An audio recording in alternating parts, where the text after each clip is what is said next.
Now imagine this, being over 3,700 meters above ground on the side of a mountain. Put that into some perspective. Okay. I can't imagine it. I absolutely can't. I know. Well, let me help you. I mean, you know the tallest building in the world, the Burj Khalifa, it's about 800 meters high. It's about 200 stories.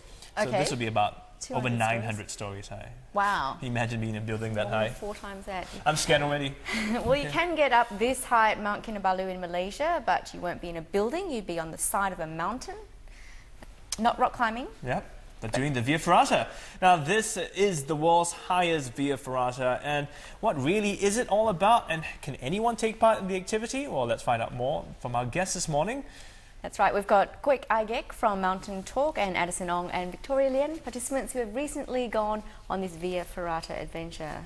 Thanks, guys, for coming along. Good morning, guys. Morning. So tell us a bit about Via Ferrata. What is it? The Via Ferrata is basically a series of rungs and cables on the side of the mountain affixed to a rock, in which it allows customers and climbers basically to scale the side of a mountain, which typically they can't get onto because of the gradient of the mountain.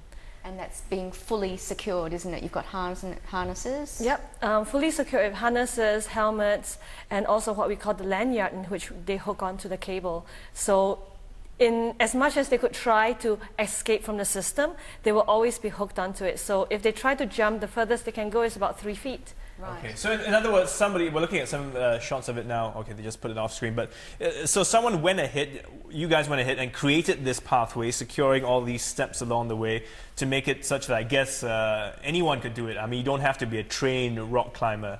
No, anyone can do it. And in fact, our youngest customers are about 10 years old. They have 0 climbing experience. The only thing that they know how to climb previously was probably a ladder. Right. Or a staircase at home. Okay. But with that basic skills, that's all that's needed to climb the Via Ferrata. So you don't need any other skills, but you do need a bit of you need to nerves. be a bit brave. Yes. Well, that's and awesome. not have a fear of heights. Tell us your experiences, Victoria and Addison. I'm actually afraid of heights, and for me it was really quite terrifying at the beginning because you can see nothing but clouds because the weather condition was quite bad. Yeah. And being unfamiliar with the equipment at first, it's quite hard to like get used to it. But after that, with more practice, you can do it. Yeah. Now, of course, we mentioned this in the intro, but I'll just mention it again. This is Mount Kinabalu in Malaysia, and this mountainside. Now, you mentioned you were scared, Victoria, because I guess you're unfamiliar with the system, so you're not sure how safe it is, right? You're not sure whether if you fall off, it will be able to hold you.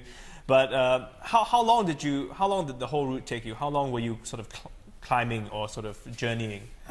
We were on it for about 2 to 3 hours. Yeah. Yeah. Well, what made you Yeah, go if up you're there afraid in of the heights, first why place? go? Because I felt it was like a rare opportunity for us to do it, and we were doing it as a cohort. Yeah, Oh, okay. with Led our- by Addison, is that right? That's right. So it's all your fault that they went. Something like that. Yeah, but they had great fun. I guess one of the things that happened was that the low cloud levels on that day actually put us right smack in the middle of the clouds, and without being able to see the ground, we felt that we were really high up. Some of the students from the Public Polytechnic shared that it's like climbing Everest on their own. What about breathing difficulties? At that level, at 3,000 odd, you don't get much breathing difficulties. At most, just a bit more strenuous than usual, but it should be fine for almost everyone.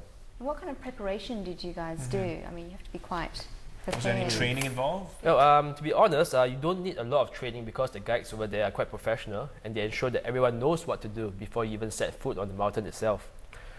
What we did at Republic Polytechnic is, with the facilities available, our students have experience in rock climbing, which is a different sport, but using similar equipments. So they're pretty much familiarized with the procedures, so to speak, before they actually embarked on this expedition. Now, okay, we hear that this is not the only route. There are some other routes around the world as well, and there are actually ranks of difficulty. I mean, how do you tell which is more difficult, which is easier? How does one sort of judge that? Well, it's actually a fairly comprehensive ranking systems that they have all around the world for all the via ferratas, mainly established by the Europeans because that's where via ferrata actually originated from. With Mount Kinabalu's via ferrata, we actually have two routes. The easiest one being walk the Torq, which is really very much at the beginner's route. And then we have the harder one, which is low speed circuit, which is the one that has the Guinness World Record on it. And that's considered in the intermediate level, so in terms of medium difficulties. What makes it difficult? What makes it more difficult? The difficulty would consist of a few factors. One is the height.